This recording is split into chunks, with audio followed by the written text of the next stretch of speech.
Hello, everybody, and welcome back to another episode of Aleph Beta Quarantined, your favorite podcast for keeping you comfortable during these trying and interesting times. I am Imu Shalev. And I am Rabbi David Fohrman. How are you doing today, Rabbi Fohrman? I am doing swimmingly. Well, I wouldn't say swimmingly. I'm doing, let me see. I don't know. Truth is, answering a question like how are you doing today is usually such a simple thing to do. Today it's not so simple.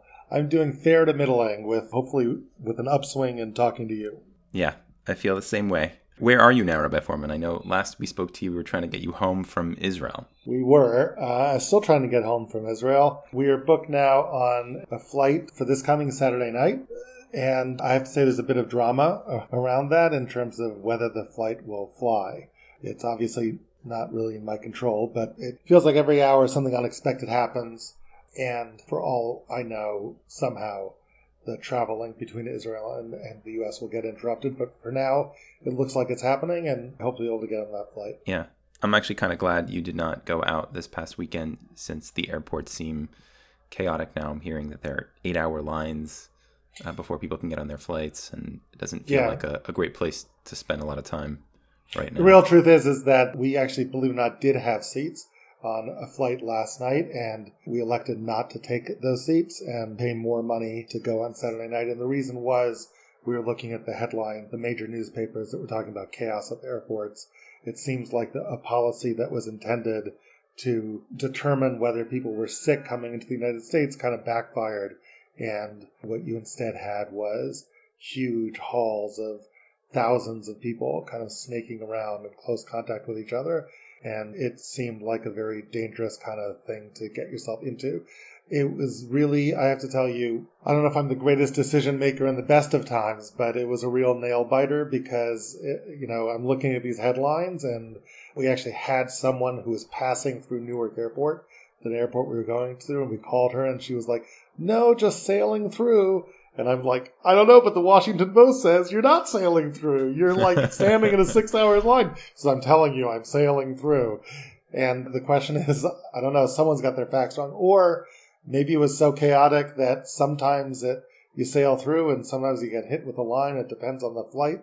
But it just seemed too uncertain for us. So we're hoping things will calm down a little bit. But it's just a hope to be able to really project anything into the future.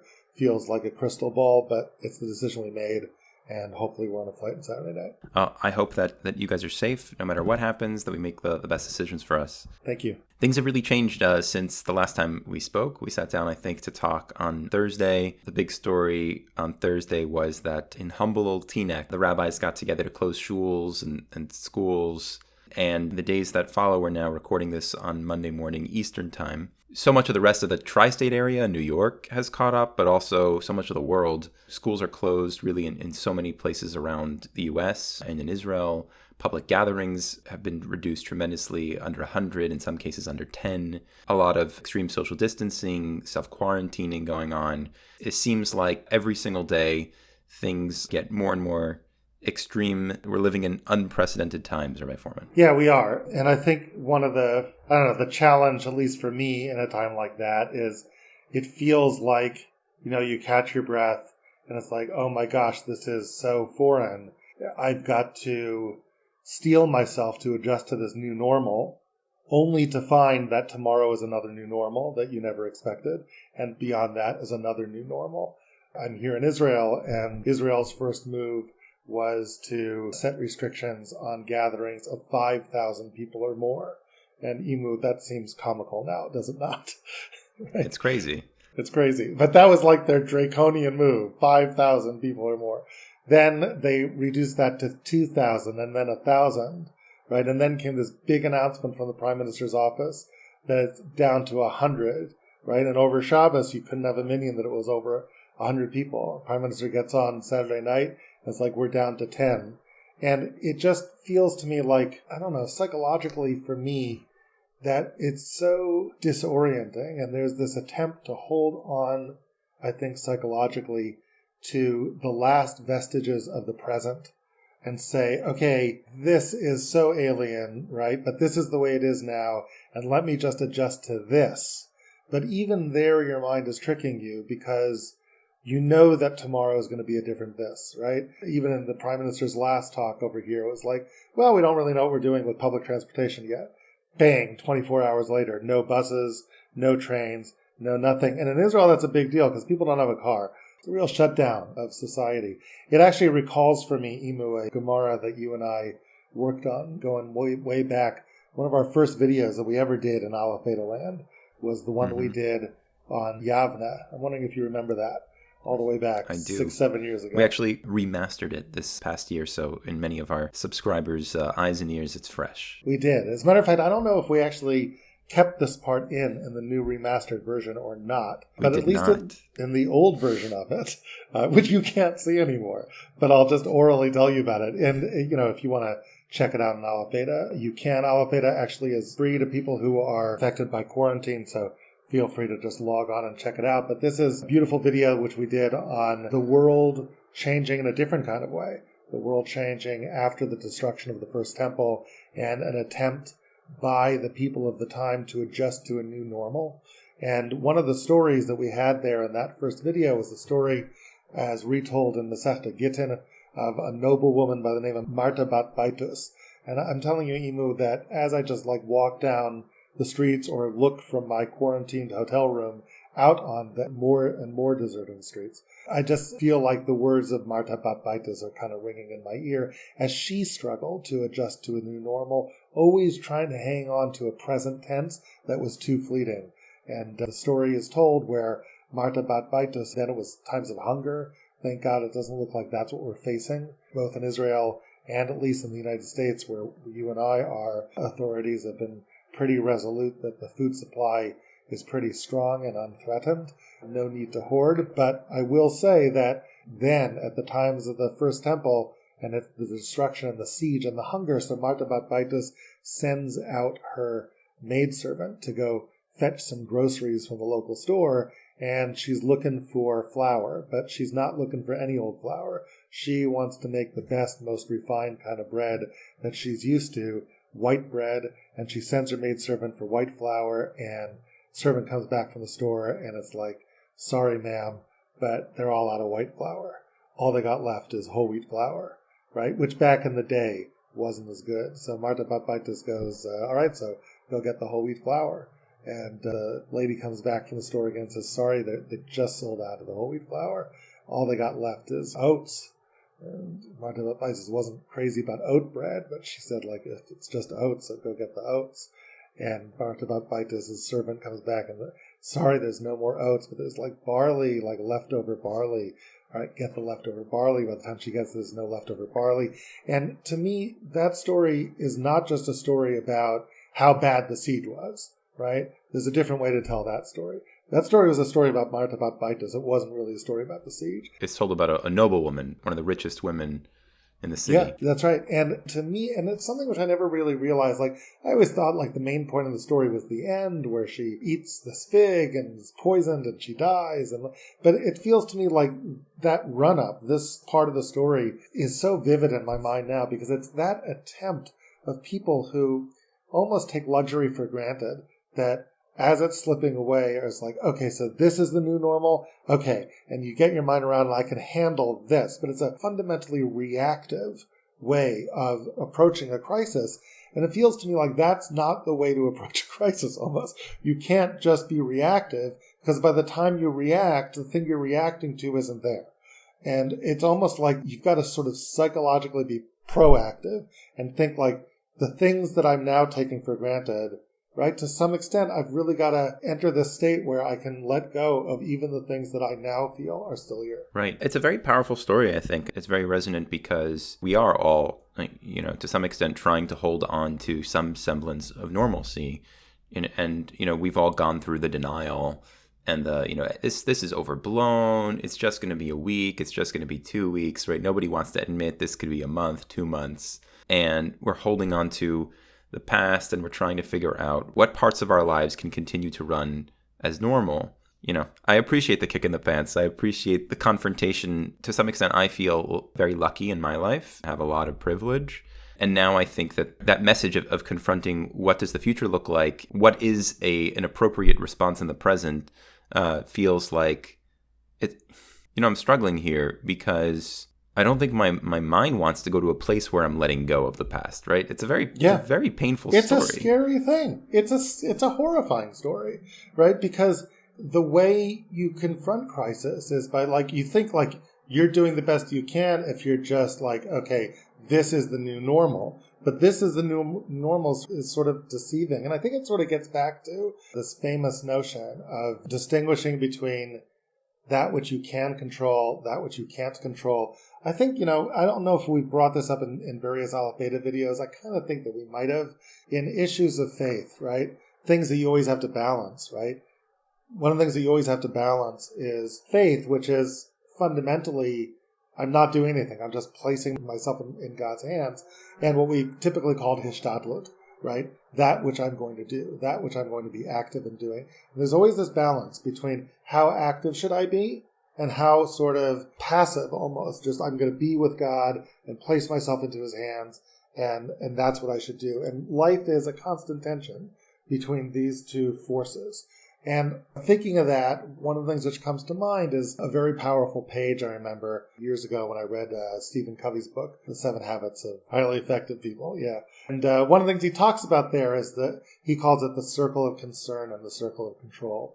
And the way Covey talks about it is that if you imagine two circles that are kind of concentric, you can label one the circle of control and one the circle of concern. Now, the circle of concern is always larger than your circle of control. That's just the way it is. I'm always concerned about many, many more things that I can control. Now, in moments of crisis, like the one we're going through, our circle of concern is vastly larger than our circle of control. We can control so little, it feels like, and our circle of concern is so great, right? And now the question is, like, what do we do with that disparity? How do we even cope? I'm concerned about so much that I can't control. So my personal thing, which I was chatting with my wife about this morning, and it was like, okay, like, here's how I'm coping with this vast gap between the circle of concern and the circle of control. I'm binge reading news sites, right? And what am I trying to do? If only I can aggregate all of this information, that I can somehow use my mind to see the patterns and figure out the thing that I need to know, or catch the article that's going to be the hidden key to understanding how I should act in all of this. And I'm like literally addicted, having to pull myself away from that. And it's all of this fruitless attempt at some level to try to control what you can't control. Now, some of it is useful. Like, yes, there's a certain amount of basic understanding that you have to have of what's going on. But then there's this creeping kind of, no, I'm just trying to control, I'm just trying to control, and I'm just trying to control. And so it just feels to me that this notion of what I can do and what I can't do is very powerful. And one of the really salient points that Covey makes when he talks about how to deal with circle of concern versus circle of control is he very, very strongly admonishes his readers to focus as much as possible on their actual circle of control. So that which you do has to be focused on that small circle of control. And the role for faith, ultimately, at least this is my gloss on Covey. Covey doesn't really talk about it in terms of faith. But I think if you really think about what faith means in this world, what does faith really mean? Faith means a declaration that, yes, that is beyond my control. The declaration that there is a circle of concern, it's very large, it's very scary, I am concerned about it, I can't control it. And what allows me, Emu, to be able to pull in and focus my actions where they need to be in my circle of control, the things that I can actually do, right? What can I actually do? But to me, what faith is like, there's two possibilities, right? It's like, if it's all a blind chance, if there's no God out there, right? Or God doesn't care, and that's the world we live in, it's very, very hard to stay within your circle of control. Because how do I live in a world where my life, it's just random, right? There's the cold, hard fates, blind chance, and that's it. And there's no God, and there's no one concerned, and there's no one upstairs, and it doesn't matter. And now I'm struggling against the chaos, and that's all there is. It's very hard to stay within your circle of control. And what Covey says is that if you make that mistake, if you focus your actions and your circle of concern on things that you can't control. If you run around reading all the news and getting the third opinion and the fifth opinion and the seventh opinion, and you dissipate your energy and your circle of actual control shrinks and it gets smaller and smaller and smaller. What faith does, it allows you to say, look, there is this circle of concern. I don't have control over it. But it's not controlled just by what it seems like it's controlled of. It's not just the mathematics. It's not just blind chance. There is a God in heaven, right? There's a loving God in heaven. And somehow the loving God in heaven, in ways I can't understand, but my fate is in his hands. And therefore, take a deep breath. It may not go the way you want it to go. It may not. But the hands that this is in is not just the hands of blind chance. It's in the hands of a God that I don't understand, but that loves humanity and loves me anyway. That's a really hard time to wrap your mind around in times where if you just look at the math, it feels like there's just blind chance out there. But if we can do that, one of the things it gives us is the ability to be able to say, and what I'm going to focus on isn't what I can control. And then ask yourself, what is that? I'll just leave my little soliloquy with you here, Emu, in just the following thought. My sister-in-law sent out this little infographic to me. It asked a very, very poignant question. In 75 years, how do you want your kids to remember this moment in time? The virus crisis of 2020. It's like, oh, I remember the virus crisis of 2020. Well, there's different ways that your old and gray grandchild or child might remember the virus of 2020 75 years from now. Right? My mom was stressed out. All she did was consult the news sites. I could never get her attention. She was always washing her hands. She was always screaming at us, and we were bouncing off the walls, and we hated every second of it, and it felt like solitary confinement. Or, Emu, when you and I were talking about it, yesterday you mentioned it was the beginning of a new normal for you, and I think what you did was frankly inspiring to me, right? You said, this was the time I spent the most time with my kids, and I don't know how long. And there was this moment we all went out on the lawn and we watched the sunset together and we sang songs. And there's the ability to just let go and maybe watch that movie with your kids. Let them stay up at night, build a huge fort, join them in that. And to me, Emo, I wonder if one of the things we can talk about a little bit is the challenge that faces families in making that transition. It's hard. I remember when I was a kid, when I was about 11 years old, I read this book about the capture of the U-505, a German sub. And in the book, the writer, who was a commander of an aircraft carrier in World War II, talked about what life on a submarine was really like. 60 people in this little tiny metal tube for a month underneath the ocean. And the skill that it takes to live well with people that are really under lockdown, it's not an easy thing. It's not a natural thing, but it can be something that 75 years from now, your kids look back. It's a circle of control thing. There is a kind of control. There is a way to make it as wonderful as possibly can in all the pain and in all of the scariness.